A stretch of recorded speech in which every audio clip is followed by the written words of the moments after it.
আজকে আমরা tension analysis বা টেনশন বিশ্লেষণ যে চ্যাপ্টার সাবজেক্টটি রয়েছে তার চ্যাপ্টার 1-এর আমরা একটা গুরুত্বপূর্ণ এক্সাম্পল করব, এক্সাম্পল 43।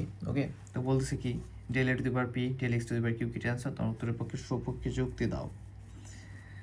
তো আমরা এটা দুইভাবেই করতে পারি, কন্ট্রাভেরিয়ান্ট টেনসর যেটা রয়েছে, কন্ট্রাভেরিয়ান্ট যেটা রয়েছে এবং কোভেরিয়ান্ট যেটা রয়েছে, দুইভাবেই করতে পারি। তো এটা আমরা কন্ট্রাভেরিয়ান্ট টেনসরের সাহায্যে করব। তো একই ধরনের আরেকটা প্রশ্ন রয়েছে 42-এ, যে টেনসর নয় যদি এপি একটি এক র্যাঙ্কের কোভেরিয়েন্ট হয়, এটা আমরা কোভেরিয়েন্টের সাহায্য করব, কোভেরিয়েন্ট টেনসর যদি হয়ে থাকে। তো সমস্যা নাই, এটা আমরা কি করব, কন্ট্রাভেরিয়েন্টের টেনসরের সাহায্য করব। সেক্ষেত্রে del A to the power P del X to the Q tensor নয় যা নিম্নে যুক্তি দিয়ে দেখানো হলো।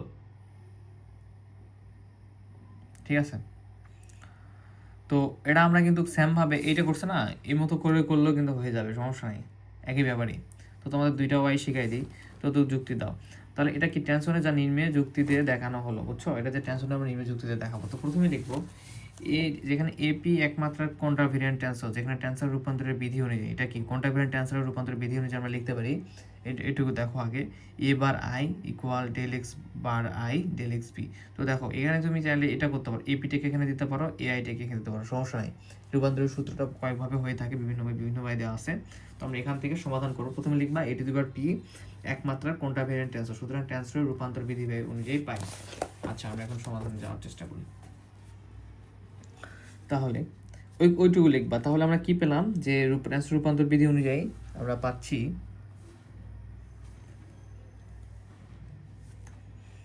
টেনসর রূপান্তর বিধি অনুযায়ী আমরা পাচ্ছি যে এ বার আই ইকুয়াল হচ্ছে del x bar I del x P A to the power P. এটা হচ্ছে 1 নম্বর সমীকরণ। ঠিক আছে, আচ্ছা, এটা কি পেলাম আমরা, টেনসরের রূপান্তর বিধি অনুযায়ী, এটা কন্ট্রাভেরিয়েন্টের ক্ষেত্রে। এখন এই একের উভয় পক্ষে এক্স বার জি এর সাপেক্ষে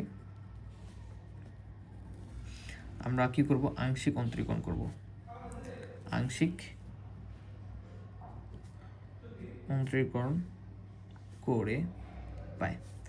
আচ্ছা, তাহলে একের উভয় পক্ষে আমরা এক্স বার জি এর সাপেক্ষে কি বার জি এক্স বার জি এর সাপেক্ষে আমরা আংশিক অন্তরীকরণ করব। আংশিক অন্তরীকরণের ক্ষেত্রে কীরকম, আমরা ডেল দিতে হয়। তাহলে ডেল এ বার আই আছে থাকুক, একে কার সাপেক্ষে করব, ডেল এক্স বার জি এর সাপেক্ষে, রাইট? ওকে, তো কন্টামিনেটের ক্ষেত্রে তো বোল্ড করতে হয় না কোনো কিছু, সেক্ষেত্রে এখানে দেখো এই অংশটাকেও কী করবো আমরা, এক্স বার জে এর সাপেক্ষে আমরা কি করব এখানে, যে তার আগে একটা কথা বলি এখানে আমরা, যে এটাকে ইউ ধরতে হবে, এটাকে আমাদের ভি ধরতে হবে। ঠিক আছে, ইউ ভি ধরে যে অন্তরীকরণের সূত্র, সেই অন্তরীকরণের সূত্র আমরা এখানে অ্যাপ্লাই করব। তাহলে ইউ যেমন আছে থাকুক, স্থির থাকুক, অন্তরীকরণের সূত্র ইউ স্থির রেখে ভিকে অন্তরীকরণ করতে হয়, ডেল এক্স পি। তো ভিকে অন্তরীকরণ করব, ভি হচ্ছে এখানে এপি, তাহলে এখানে ডেল এক্স বার সি, এটা সাপেক্ষে যেহেতু, আর এপিকে তাহলে আমরা অন্তরীকরণ করবো, রাইট? ইউভি সূত্র আমরা সকলেই জানো। এখন ইউকে আবার ভিকে আবার স্থির রাখো, এপিকে স্থির রাখলাম, এবার অন্তরীকরণ কাকে করতে হবে, del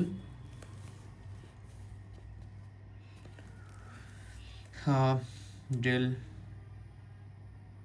del x bar J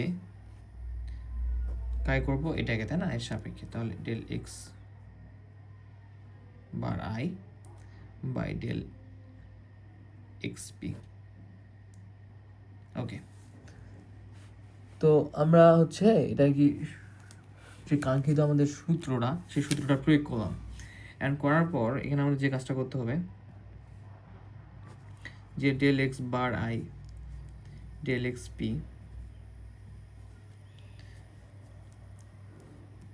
এখানে আমরা যে কাজটা করবো, ডেল এক্স কিউ একটা আমরা এক্সট্রা করে নেওয়ার চেষ্টা করবো, ট্রাই করবো। তাহলে ডেল এক্স কিউ নিলাম, এর আছে কি ডেল এক্স বার যে, তাই না? তো ডেল এক্স কিউটা যেহেতু উপরে এক্সট্রা নিছি, তাহলে নিচেও এক্সট্রা নিতে হবে, ডেল এপিটা থাকুক এখানে, এটা দিবার পি।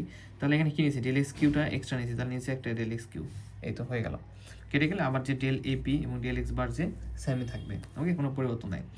এরপর প্লাস এখানে এ টু দি পাওয়ার পি, এখানে আমরা কী করবো, ডেল গুণ করলে হবে del square X bar I, আর হচ্ছে AP del square X bar I, এখানে থাকবে হচ্ছে ডেল এক্স পি আচ্ছা আমরা এখানে নতুন একটা নিব, ডেল এক্স পি থাকুক, আমরা এখানে একটা ডেল এক্স কিউ নিলাম।